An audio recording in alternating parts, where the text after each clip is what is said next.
Valérie Sturba, bonjour. Bonjour. En quoi la maîtrise des données contribue-t-elle à l'amélioration de la valeur ajoutée de l'entreprise ?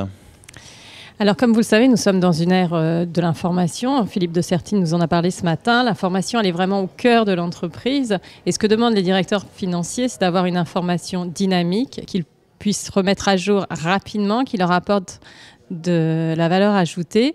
Et quand on parle d'information dynamique, c'est vraiment une volonté de la produire rapidement, qu'elle soit fiable, qu'elle soit transparente et qu'elle soit alignée avec tous les métiers de l'entreprise. Quel est le bilan de l'atelier au cours duquel vous êtes intervenu ce matin ?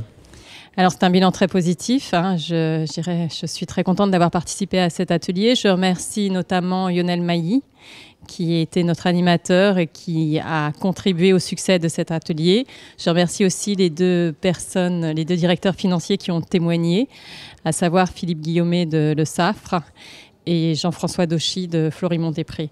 Ce qui est important, c'est que c'est un lieu d'échange. On a pu donner notre vision, avoir un feedback d'un éditeur, un feedback des métiers du consulting et surtout un feedback des directeurs financiers eux-mêmes.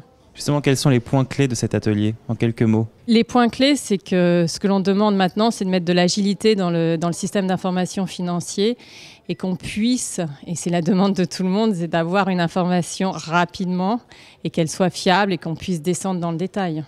Et finalement, pourquoi Oracle s'associe-t-il à l'UDE ? Alors Oracle, je dirais Oracle et l'UDE, Oracle et la DFCG. Donc déjà, moi, je suis membre de la DFCG depuis 2008, donc ça fait 4 ans. On essaye de s'associer à la plupart des événements de la DFCG. L'UDE, c'est une grande histoire. On s'était associé à la première qui avait lieu à Dauphine en 2009. Merci Valérie.